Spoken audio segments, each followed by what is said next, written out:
ಅಲ್ಲ, ಈ ಕವಿತಾ ಈಟೊತ್ತಾದ್ರೂ ಹೊರಗೆ ಬರವಳ್ಳಲ್ಲ, ಕೋಣೆ ಹೋಗ್ಕೊಂಡಕ್ಕೆ. ಈಟೊತ್ತಾತು ನಾನು ಇಲ್ಲಿ ಕಾಯ್ಕೊಂತ ನಿಂತೀನಿ. ನನ್ನ ಮಗ ನೋಡಿದ್ರೆ ಯಾಕಷ್ಟೊಂದು ಬೇಜಾರು ಮಾಡ್ಕೊಂಡು ಕೋಣೆ ಒಳಗಡೆ ಹೋದ. ಈಕೆ ನೋಡಿದ್ರೆ ಇನ್ನೂ ಕೋಣೆ ಬಿಟ್ಟು ಹೊರಗಡೆ ಬರವಳ್ಳು. ಇನ್ನೂ ಎಷ್ಟೊತ್ತಂತ ಕಾಯ್ಲಿ ನಾನು. ಹಿಂಗೆ ಕಾಯ್ಕೊಂತ ಇದ್ರೆ ಇಲ್ಲೇ ಕಾಯ್ಕೊಂತ ಇರ್ಬೇಕಾಕೈತಿ. ತಲೆಯಾಗ ಇನ್ನೊಂದು 100 ಯೋಚನೆ ಓಡಾಕೊಂತ ಬಿಡ್ತಾವೆ ನನಗೆ. ಮತ್ತೆ ಬೇಡ ಬೇಡ, ಅದಕ್ಕೆ ನಾನು ಹೋಗ್ಬಿಡ್ತೀನಿ ಸೀದಾ. ಹೆಂಗೋ ಇಬ್ಬರು ಅದಾರಲ್ಲ, ಕದ ಬಡ್ದು ಹೋಗಿ ನಾನು ಕೇಳ್ತೀನಿ ನನ್ನ ಮಗಗೆ ಏನಾಯ್ತು ಎತ್ತಂತಂದು. ಈಕಿ ಕವಿತಾ ನಂಬ್ಕೊಂಡು ಕೂತು ಅಂದ್ರೆ ಅಷ್ಟೇ.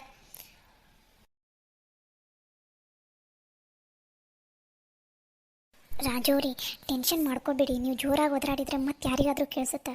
ಗೊತ್ತಾದರೆ ಸುಮ್ಮನೆ ಇನ್ನೂ ಸಮಸ್ಯೆ ಜಾಸ್ತಿ ಆಗುತ್ತೆ ಹೊರತು ಕಡಿಮೆ ಅಂತೂ ಆಗೋದಿಲ್ಲ. ಹಾಗಂತ ಸುಮ್ಮನೆ ಕೂತ್ಕೊಳ್ಳ. ಸುಮ್ಮನೆ ಕೂತ್ಕೊಂಡ್ರೆ ನನ್ನ ಪ್ರಾಬ್ಲಮಿಗೆ ಸೊಲ್ಯೂಷನ್ ಸಿಕ್ಬಿಡುತ್ತಾ? ನಾನು ಏನು ಮಾಡಲಿ ಅಂತ ನನಗಂತೂ ಗೊತ್ತಾಗ್ತಾನೆ ಇಲ್ಲ. ರಾಜು, ಕವಿತವ, ಒಂದು ತಟೆಗೆ ಕದಾ ತೆಗಿರವ. ಬಂದರು ಇವರೊಬ್ರು. ಅಲ್ಲ, ಇಬ್ರು ಗಂಡ ಹೆಂಡತಿ ಒಳಗಡೆ ರೂಮ್ನಾಗ ಅದಾರ ಅಂತ ಅಂದಮೇಲೆ ಹೋಗಿ ಮಾತಾಡ್ಸ್ಬೇಕು ಮಾತಾಡ್ಸ್ಬಾರ್ದು ಅನ್ನೋದು ಗೊತ್ತಿಲ್ಲ. ಬಂದ್ಬಿಡ್ತಾರೆ ಏನಾರ ಒಂದು ಸ್ವಲ್ಪ ರೂಮ್ನಲ್ಲಿ ಇರೋದ ತಡ. ನಿಮ್ಮ ಮಮ್ಮಿಗೆ ಕಾಮನ್ ಸೆನ್ಸೇ ಇಲ್ಲ. ಆಗಲೇ ಹಿಂದೆ ಬೆನ್ನೆ ಬಿದ್ದು ಬಿಡ್ತಾರೆ. ಬೆನ್ನಿಗತ್ತಿದ್ದು ಬೀತಾಳ ಆಗ್ಬಿಟ್ಟಾರೆ. ನನಗಂತೂ ಇರೋ ಪ್ರಾಬ್ಲಮ್ನಲ್ಲಿ ಇವರೊಂದಿಷ್ಟು ಇನ್ನೊಂದು ಪ್ರಾಬ್ಲಮ್. ಜೋರಾಗಿ ಬೈಯೋಂಗೂ ಇಲ್ಲ, ಬಿಡೋಂಗೂ ಇಲ್ಲ. ನಮ್ಮ ಮಮ್ಮಿಗೆ ಇದಕ್ಕೆ ಬೈತಿದ್ದಿ, ಅವ್ರದ್ದೇನು ತಪ್ಪೈತಿ? ನಾನು ಟೆನ್ಷನ್ ಮಾಡ್ಕೊಂಡು ಬಂದಿದ್ದಕ್ಕೆ ನಮ್ಮ ಅವ್ವಗೆ ಚಿಂತಿ, ಏನಾತ ಏನು ನನ್ನ ಮಗಗಂತಂದು. ನನಗೇನಿಲ್ಲನ್ರಿ ಚಿಂತಿ, ನಿಮ್ಮ ಅವ್ಗೆ ಅಷ್ಟಾನೇ ಇರೋದು. ಈ ಹೌದು, ಚಿಂತೆ ಮಾಡ್ಕೊಂಡು ಬಂದಾನೆ, ಏನು ಗಂಡ ಹೆಂಡತಿ ಇಬ್ಬರು ಮಾತಾಡೋಕೊಂತಾರೆ. ಈ ಕೇಳೋದು ಬೇಡ, ಆಮೇಲೆ ಅವರ ಬಂದು ಹೇಳ್ತಾರ ಅನ್ನೋ ಒಂದು ಸಣ್ಣ ಕಾಮನ್ ಸೆನ್ಸು ಇಲ್ಲ ನಿಮ್ಮ ಅವ್ಗೆ. ಅವರು ವಯಸ್ಸಿನಾಗ ದೊಡ್ಡವರದಾರ ನಿನ್ಕಿಂತ. ಅವ್ರ ಬಗ್ಗೆ ಹಿಂಗೆಲ್ಲ ಮಾತಾಡಕ್ಕೆ ಹೋಗ್ಬೇಡ. ನಿನ್ನ ಮೇಲೆ ಎಷ್ಟು ಜೀವ ಅದಾರ, ಎಷ್ಟು ಗೌರವ ಇಟ್ಟಾರ ಅವರು. ಸುಮ್ಮನೆ ಅದನ್ನೆಲ್ಲ ಹಾಳು ಮಾಡ್ಕೊಳಕ್ಕೆ ಹೋಗ್ಬೇಡ. ನನಗೇನು ಸುಮ್ಮನೆ ಅವ್ರಿಗೆ ಬೈಯಕ್ಕೆ ಹುಚ್ಚೇನಲ್ಲ. ಅವ್ರು ಮಾಡೋದು ಹಂಗೆ ಮಾಡ್ತಾರೆ. ಇವಾಗ ಮೊದಲೇ ಇರೋ ಟೆನ್ಷನ ಹೆಂಗಪ್ಪ ಸಾಲ್ವ್ ಮಾಡೋದು ಅಂತ ನಾವು ಯೋಚನೆ ಮಾಡಾಕೊಂತೀವಿ. ಅಂಥದ್ರಲ್ಲಿ ಬಂದು ಇವಾಗ ಕೇಳ್ತಾರೆ, 1000 ಪ್ರಶ್ನೆ ಕೇಳ್ತಾರೆ. ನೀವು ಆನ್ಸರ್ ಮಾಡಿರಿ. ನಾನಂತೂ ಏನೂ ಆನ್ಸರ್ ಮಾಡೋಂಗಿಲ್ಲ. ಈ ವಿಷಯ ಅವ್ರಿಗೆ ಮಾತ್ರ ಗೊತ್ತಾಗಬಾರ್ದು. ಗೊತ್ತಾತಂದ್ರೆ ಒಯ್ಕೊಂಡು ಇಡೀ ಊರನ್ನ ಸೇರಿಸ್ಬಿಡ್ತಾರೆ ಇಲ್ಲೇ. ನನಗೆ ಗೊತ್ತೈತಿ, ನೀವು ಸುಮ್ಮನೆ ಇರು. ಒಕ್ಕಲ ತೆಗೆದು ಮೊದಲು ಹಿಂಗೆ ಸಿಟ್ಟು ಮಾಡ್ಕೊಂಡು ಹೋಗ್ಬೇಡ. ಆರಾಮಾಗಿ ಕೂಲಾಗಿರು, ಇಲ್ಲಾಂದ್ರೆ ಮತ್ತೆ ಡೌಟ್ ಬರ್ತೈತಿ. ಇದು ಬೇರೆ ಕೇಳು. ಏಟೋತ್ರವ ಕದ ತೆಗಿಯವ ಕವಿತವ. ರಾಜು, ಹಾಂ ಅತ್ತೆ, ಬಂದೆ. ಇವಾಗ ಅವ್ವ ಬಂದದು ಏನು ಪ್ರಶ್ನೆ ಕೇಳ್ತಾಳೋ, ನಾ ಅದು ಏನಂತ ಹೇಳೋ ದೇವ್ರೇ, ದಯವಿಟ್ಟು ನೀನ ಕಾಪಾಡಪ್ಪ. ಏಟೋತ್ರವ ಕದ ತೆಗಿಯಾಕ ಆಗಲಿಂದ ಕರೆಯಾಕೊಂತೀನಿ ನಾನು. ಅದು ಅತ್ತೆ, ಇವರು ವಾಶ್ರೂಮ್ಗೆ ಹೋಗಿದ್ರು. ನಾನು ನನ್ನ ಫೋನ್ ಹುಡುಕ್ತಾ ಇದ್ದೆ. ಅದಕ್ಕೆ ಬಂದು ತೆಗಿಯೋದೊಂದು ಸ್ವಲ್ಪ ಲೇಟ್ ಆಯ್ತು ಅಷ್ಟೇ. ಹೌದನವ? ತಾತಿರ್ಲಿ ಬಿಡು ಅದೆಲ್ಲ. ಅಂದಂಗೆ ರಾಜು, ಯಾಕಪ್ಪ ಇದು ಹೊರಗಡೆ ನಾವೆಲ್ಲರೂ ಕುಂತಾಗ ಅಲ್ಲಿಂದ ಸಿಟ್ಟು ಮಾಡ್ಕೊಂಬಂದೆಲ್ಲ ಒಮ್ಮಕ್ಕ? ಏನಾಯ್ತು? ಆರಾಮದಿಲ್ಲ? ನಿನ್ನ ನೌಕರಿಯಾಗೆಲ್ಲ ಆರಾಮೈತಿಲ್ಲ? ಇದಕ್ಕೆ ಏನಾಯ್ತು? ಯವ್ವ, ನಾನು ಆರಾಮದೀನಿ, ನೌಕರಿದು ಎಲ್ಲ ಆರಾಮೈತಿ. ಅದು ಹಂಗೆ ಆಫೀಸ್ ಟೆನ್ಷನ್ ಇರ್ತೈತಲ್ಲವ, ಅದಕ್ಕೆ ಒಂದು ಸ್ವಲ್ಪ ಸ್ಟ್ರೆಸ್ ಭಾಳ ಇತ್ತಾ, ಅದಕ್ಕೋಸ್ಕರ ನಾನು ಅದ ಗುಂಗ್ನಾಗ ಇದ್ದೆ ಅಷ್ಟೆ. ಅಷ್ಟೇ ಹೌದಿಲ್ಲಪ್ಪ, ಮತ್ತೇನು ಸಮಸ್ಯೆ ಇಲ್ಲಲ್ಲ? ಹ್ಞೂ ಬೇ, ಮತ್ತೆ ಏನೂ ಸಮಸ್ಯೆ ಇಲ್ಲ. ಅಬ್ಬ, ಇವಾಗ ಸಮಾಧಾನ ಆಯ್ತು ನೋಡಿ ನನಗೆ. ಇಷ್ಟೊತ್ತನ ತಲೆಯಾಗ ಹುಳ ಬಿಟ್ಟಂಗೆ ಆಯ್ತು. ಅದಕ್ಕೆ ಈ ಕವಿತಾಗ ಹೇಳಿದ್ದೆ ನಾನು, ಏನು ಟೆನ್ಷನವ ನನ್ನ ಮಗಿರೋದು, ಎದ್ರ ಚಿಂತೆ ಏನು ಅಂತ ಕೇಳ್ಕೊಂಬಂದು ನನಗೆ ಹೇಳವ ಅಂತ ನಾನು ಹೇಳಿದ್ದೆ. ಈ ಕವಿತಾವ ನೋಡಿದ್ರೆ 1 ತಾಸಾದರೂ ಬಂದೇ ಇಲ್ಲ ಹೊರಗಡೆ. ಅದಕ್ಕೆ ನಾನು ಏನಾಯ್ತೋ ಏನೋ, ಮತ್ತಿಬ್ಬರು ಹೊರಗೆ ಬರೋವಲ್ರಲ್ಲ, ಮತ್ತೇನು ಸಮಸ್ಯೆ ಆಯ್ತೋ ಏನೋ ಅಂತಂದು ನಾನು ಕೇಳಾಕಂತ ಬಂದೆ. ಇಲ್ಲವ ಇಲ್ಲ, ಆ ಥರ ಏನೂ ಸಮಸ್ಯೆ ಇಲ್ಲ. ಆಫೀಸ್ ಟೆನ್ಷನ್ ಎಲ್ಲ ಇರ್ತಾವಲ್ವ. ಈಗ ನಾನು ಆಫೀಸ್ ಟೆನ್ಷನ್ನಾಗ ಸುಮ್ಮನೆ ಯಾರ ಮೇಲಾರು ಒದ್ದಾಡೋದು, ಸುಮ್ಮನೆ ಜಗಳ ಆಗೋದು, ಅದೆಲ್ಲ ಎದಕ್ಕೆ ಬೇಕಾಗೋದಿಲ್ಲ. ಅದಕ್ಕೆ ನನ್ನ ಪಾಡಿಗೆ ನಾನು ಇದ್ದುಬಿಟ್ರೆ ಚಲೋ ಅಲ್ಲ ಅಂತಂದು ಹಂಗೆ ಸಿಟ್ಟಿನಾಗ ಒಳಗಡೆ ಬಂದಿವೆ, ಮತ್ತೇನಿಲ್ಲ. ಹೌದಾ? ಸರಿ ಆತಂಗಾರೆ ಬರ್ರಿ. ಹೊಲಕ್ಕೆ ಹೋಗಿ ಹಾಲು ಹಾಕಿ, ನಮ್ಮ ಹೊಲದಾಗ ಹಾಲು ಹಾಕಿ ಊಟ ಎಲ್ಲ ಮುಗಿಸ್ಕೊಂಡು ಬರೋಣ್ರಿ ಅಂತ ಬರ್ರಿ. ಹೆಂಗೋ ನೀನು ಇವತ್ತು ಮನೆಗೆ ಲಘುನ ಬಂದಿಯಾ, ಚಲೋ ಆತು. ನೀನು ಹೊಲಕ್ಕೆ ಬರಲಾರ್ದ ಭಾಳ ದಿನ ಆಗೈತಲ್ಲ, ಬಾ, ಹೊಲಾನು ನೋಡ್ದಂಗೆ ಆಗೈತಿ, ಹೊಲದಾಗ ಮಸ್ತ್ ಕುತ್ಕೊಂಡು ಊಟನೂ ಮಾಡ್ದಂಗೆ ಆಕೈತಿ. ಬರ್ರಿ. ಕವಿತವ, ನೀನು ಬರಬೇಕಾವ? ನೀನು ನಮ್ಮ ಹೊಲ ನೋಡಿಲ್ಲ. ಹೊಲದಾಗ ಊಟ ಮಾತ್ರ ಮಸ್ತ್ ಸೇರ್ತೈತವ. ಇಲ್ಲಿ 1 ರೊಟ್ಟಿ ತಿನ್ನೋರು ಅಲ್ಲಿ 2-3 ರೊಟ್ಟಿ ತಿಂತಾರ. ಬರ್ರಿ, ಅದಕ್ಕೆ ಹೋಗಿ ಬರೋದಂತ. ಅದೇ ಅಮ್ಮರ, ನಾವಿಬ್ಬರು ಒಂದು ಸ್ವಲ್ಪ ಬರೋಂಗಿಲ್ಲ.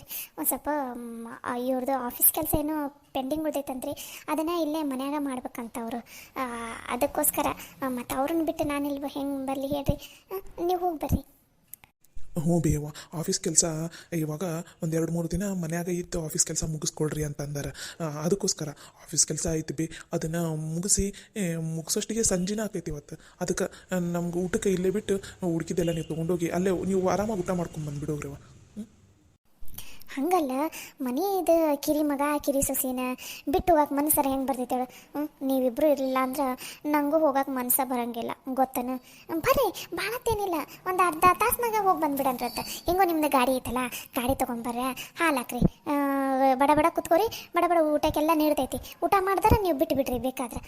ಅವ್ರು ಏನೋ ಹೊತ್ತಾಗಿ ಬರ್ತಾರಂತ ನಾನು ನೋಡ್ತೀನಿ, ಆದರೆ ಇರ್ತೀನಿ, ಇಲ್ಲಾಂದ್ರೆ ನಾನು ನಿಮ್ಮ ಜೊತೆ ಬಂದುಬಿಡ್ತೀನಂತ. ಅಷ್ಟೇ ಅಲ್ಲ, ಒಂದು ಅರ್ಧ ತಾಸು 3/4 ತಾಸು ಆಗ್ಬೋದು ಆಟ. ಇಲ್ಲ ಬೇವ ಆಗಂಗಿಲ್ಲ, ದಯವಿಟ್ಟು ಅರ್ಥ ಮಾಡ್ಕೋಬೇ, ಒತ್ತಾಯ ಮಾಡ್ಕೋಬೇಡ, ಕೈ ಮುಗಿತೀನಿ. ನಂಗೆ ಇವಾಗ ಎಲ್ಲಿಗೂ ಬರೋಕ್ಕಾಗಲ್ಲ, ಆಫೀಸ್ ಟೆನ್ಷನ್ ಹೆವಿ ಐತ್ವಿ, ಅರ್ಥ ಮಾಡ್ಕೋಬೇ. ಅಲ್ಲಿ ಹೊಲದಾಗ ನೆಟ್ವರ್ಕ್ ಎಲ್ಲ ಬರೋಂಗಿಲ್ಲ, ನಮ್ಮ ಬಾಸು ಅವರೆಲ್ಲ ಕಾಲ್ ಮಾಡ್ತಿರ್ತಾರೆ. ಅವಾಗ ಏನಾದರೂ ನಾ ರಿಸೀವ್ ಮಾಡಲಿಲ್ಲ ಅಂದ್ರಷ್ಟು ನನ್ನ ಕೆಲಸನ ಹೋಗ್ಬಿಡ್ತೈತಿ. ಯಪ್ಪ ಬೇಡಪ್ಪ ಯಪ್ಪ, ನಿನ್ನ ಕೆಲಸ ಮಾತ್ರ ಹೋಗಬಾರ್ದು. ನೀನು ಈ ಚೆನ್ನ ತಿಂಗಿ ನೌಕರಿಯಾಗ ದುಡಿದು ಇನ್ನೂ ದೊಡ್ಡ ಸ್ಥಾನಕ್ಕೆ ಹೋಗ್ಬೇಕು ನೀನು. ಅವಾಗ ಮನೆಯಾಗಿರೋರು ಎಲ್ಲರೂ ಹೊಟ್ಟೆ ಹುರ್ಕೋತಾರೆ. ನಿಂದು ಈ ಕೆಲಸ ಹೋಗಂಗೆ ಮಾತ್ರ ಆಗಬಾರ್ದಪ್ಪ. ನೀನು ಈ ಕೆಲಸ ಸಲುವಾಗಿ ಎಷ್ಟು ಕಷ್ಟಪಟ್ಟಿದ್ದಿ, ನಾವೆಲ್ಲರೂ ಎಷ್ಟು ಕಷ್ಟಪಟ್ಟಿವಿ. ಅಂತೂ ಇಂತೂ ಏನೋ ಒಂದು ಫಲ ಸಿಕ್ಕೈತಿ, ಅದನ್ನು ಉಳಿಸ್ಕೊಂಡು ಹೋಗಪ್ಪ. ಅದು ಕೆಲಸ ಹೋಗೋದ್ರ ಬಗ್ಗೆ ನಿನ್ನ ಮೇಲೆ ಮಾತಾಡೋಕೆ ಹೋಗಬೇಡ, ಅದ್ರ ಬಗ್ಗೆ ಎಲ್ಲ. ಅದೆಲ್ಲ ಚಲೋ ಅಲ್ಲಪ್ಪ ಯಪ್ಪ. ಬಾಯಾಗ ಇನ್ನೊಂದ್ಸಲ ಅಂಥದ್ದು ಮಾತಾಡೋಕೆ ಹೋಗ್ಬೇಡ ನೀನು. ಬಾಯಾಗ ಬರಲೂಬಾರ್ದದು ಕೆಲಸ ಹೋಗ್ತೈತೆ ಹಂಗೆಲ್ಲ ಅಂತಂದು. ಮತ್ತು ನೋಡು ಮತ್ತೆ ಅದು ತಪ್ಪಾತ್ ಬಿ, ಇನ್ನೊಂದ್ಸಲ ಅನ್ನಂಗಿಲ್ಲ ಅಂತ ತಗೋ. ನಂದು ಈಗ ಸಿಚುವೇಶನ್ ಹಂಗೈತೆ ಬಿ, ನೀವು ಹೋಗಿ ಬರ್ರಿ. ಸರಿ ತಗೋರಿ, ಹಂಗಾರ ನೀವಿಬ್ಬರು ಬರಲ್ಲ ಅಂತ ಅಂತೀರಿ. ಅಲ್ಲ ಕವಿತಾ, ನೀನಾರ ಬರಬೇಕಿಲ್ಲ, ರಾಜುದೇನೋ ಆಫೀಸ್ ಕೆಲಸ ಐತಂತ. ಮತ್ತು ಅವನು ಆಫೀಸ್ ಕೆಲಸ ಮಾಡ್ಕೊತ ಕುಂತಾಗ ನೀನಾರ ಇಲ್ಲಿ ಒಬ್ಬಕ್ಕೆ ಇದ್ದೇನು ಮಾಡ್ತಿದ್ದಿ? ಬಾ, ನಾವಿಬ್ಬರು ಹೋಗ್ಬರೋಣಂತ. ಹೋಗಿ ಊಟ ಮುಗಿಸ್ಕೊಂಡು ಅವ್ರು ಎಷ್ಟೊತ್ತಿಗೆ ಯಾಕೆ ಬರಲಿ, ನಾನು ನೀನು ಗೌರಿ ವಾಪಸ್ ಬಂದುಬಿಡೋಣಂತ. ಬಾ ಲಗುನ, ಹಾಲಾಕಿ ಊಟ ಮಾಡಿ ಬಂದುಬಿಡೋಣಂತ ಬಾ ನಾವು. ದಯವಿಟ್ಟು ನಿಮ್ಮ ಕೈ ಮುಗಿತೀನತ್ತೆ. ನನಗೆ ಕೈಯೋದಕ್ಕೂ ಹೋಗ್ಬೇಡ್ರಿ, ಒತ್ತಾಯ ಮಾಡೋದಕ್ಕೂ ಹೋಗ್ಬೇಡ್ರಿ. ನನಗದೆಲ್ಲ ಇಷ್ಟನೂ ಇಲ್ಲ. ನಮ್ಮ ಹೊಲನೇ ಎಷ್ಟು ಎಕರೆ ಇದೆ ನಿಮಗೆ ಗೊತ್ತೈತಿ. ಅಂತಲೇ ನಾನು ಇದುವರೆಗೂ ಒಂದು ಸಲನೂ ಹೋಗಿಲ್ಲ. ಇನ್ನು ನಿಮ್ಮದು ಜುಜ್ಬಿ 3-4 ಎಕರೆಗೆ ಇಲ್ಲಿಂದ ಅಲ್ಲಿ ತನಕ ಬರಲ್ಲ ನಾನು. ಬೇಡ ಬೇಡ, ನಮ್ಮದು ಇಬ್ಬರದು ಪೂರ್ತಿ ಅಡುಗೆ ಏನೈತಿ ಅದನ್ನಿಟ್ಟು ಮಿಕ್ಕಿದೆಲ್ಲ ಕಟ್ಕೊಂಡು ಹೋಗ್ರಿ ನೀವು. ಸರಿ ಆಯ್ತು ತಗೋರವ, ಒತ್ತಾಯ ಮಾಡೋಂಗಿಲ್ಲ. ಸರಿ ಹಂಗಾರೆ ನಿಮ್ಮಿಬ್ರದ್ದು ಪೂರ್ತಿ ಅಡುಗೆ ಏನೈತಿ ಅದನ್ನ ಅಡುಗೆ ಮನೆಯಾಗ ಇಟ್ಟೋಗಿರ್ತೀವಿ, ಊಟ ಮಾಡಿರಿ, ಮರಿಬೇಡ್ರಿ. ನಾವಿನ್ನು ಹೋಗಿ ಬರ್ತೀವ. ಸರಿ ಆಯ್ತು ರೀ ಹತ್ತಿರ. ಬಚಾವಾದ್ವಿ. ನಮ್ಮ ಅವ್ಗೆ ಬರೀ ಕೆಲಸ ಹೋಗುತ್ತಾ ಅಂತ ಅಂದಿದ್ದಕ್ಕೆ ಈ ನವನಿ ಹೆದರಿಲ್ಲ. ಇನ್ನೇನಾರ ನನ್ನ ಕೆಲಸ ಈಗ ಹೋಗೈತಿ ಅಂತ ಗೊತ್ತಾದ್ರೆ ಅಷ್ಟ ನನ್ನ ಕತಿ. ನಮ್ಮವ್ವ ಇನ್ನೂ ಎಷ್ಟು ಗಾಬರಿಯಾಗಿ ದಿಗಿದಿ ಹೊಡ್ಕೊಂಡ್ಬಿಡ್ತಾಳೆ ಏನು. ಯಪ್ಪ, ನಮ್ಮವ್ಗೆ ಈ ವಿಷಯ ಗೊತ್ತಾಗೋಕ್ಕಿಂತ ಮುಂಚೆ ನಾನು ನನ್ನ ಜಾಬನ್ನು ವಾಪಸ್ ತಗೊಲೇಬೇಕು. ಅದನ್ನು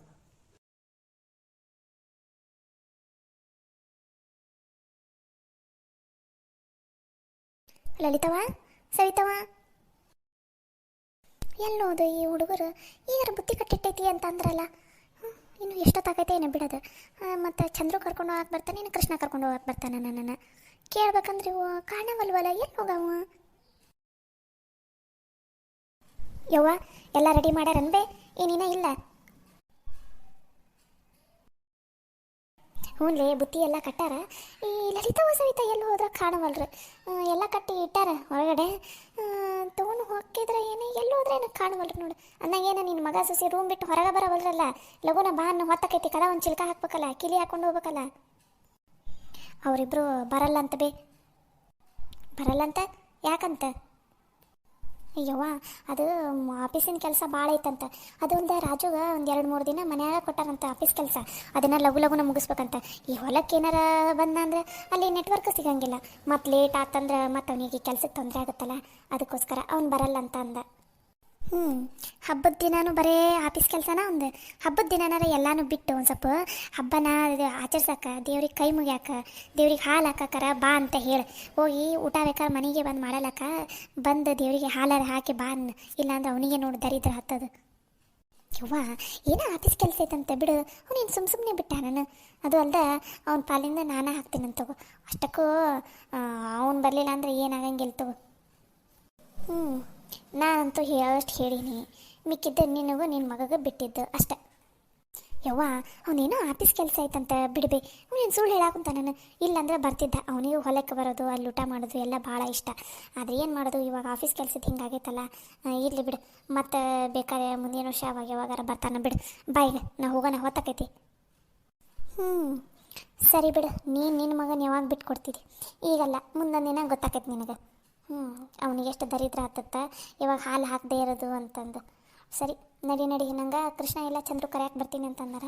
ನೀನು ನಡ್ಕೊಂತ ನಡಿ ಸೊಕಾಸ ಅವ್ರ ಜೊತೆ. ಹೌದಲ್ಲ ಬೇ, ಸರಿ ತಗೋಬೇ. ಹಂಗಂದ್ರೆ ನೀನು ಅವ ರಾಜು ಅಂತೀನಿ ನೋಡು, ಚಂದ್ರು ಇಲ್ಲ ಕೃಷ್ಣನ ಜೊತೆ ಬಾ, ನಾ ಮೆಲ್ಲಗೆ ನಡ್ಕೊಂಡು ಹೋಗ್ತೀನಿ ನೋಡು ಜೊತೆ. ಸರಿ, ಹಂಗೆ ಗೌರಿನೂ ಕರ್ಕೊಂಡು ಹೋಗು. ಮತ್ತಕ್ಕೆ ಏನಾರು ನೆಪ ಹೇಳೋಣ ಬಿಟ್ಟು ಬಂದಿಂದೆ. ಇಲ್ಲವೇ ಗೌರಿನೂ ಕರ್ಕೊಂಡೀನಿ. ಗೌರಿ ಅಲ್ಲಿನೂ ಹಾಲು ಹಾಕೊಂಬಂದ ಊಟ ಮಾಡೋ ಮುಂದೆಲ್ಲ ರೀಲ್ಸ್ ಮಾಡ್ತೀನಿ ಅಂತಂದಾಳ. ಅದಕ್ಕೆ ಆಕಿನೂ ಬರಾಕಂತಾಳೆ.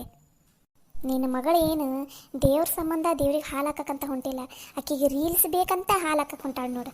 ಯಪ್ಪ ಏನು ಹುಚ್ಚೋ ಏನು. ಈ ಕಾಲದಾಗ ಪೂಜೆ ದೇವಸ್ಥಾನಕ್ಕೆ ಹೋದ್ರೂ ಫೋಟೋ ತಕ್ಕೊಂಡೆ, ಸ್ಟೇಟಸ್ ಹಾಕಿದೆ, ಸೆಲ್ಫಿ ತಗೊಂಡೆ, ಸಮಾಧಾನದಿಂದ ದೇವ್ರಿಗೆ ನಮಸ್ಕಾರ ಮಾಡೋದೇ ಇಲ್ಲ.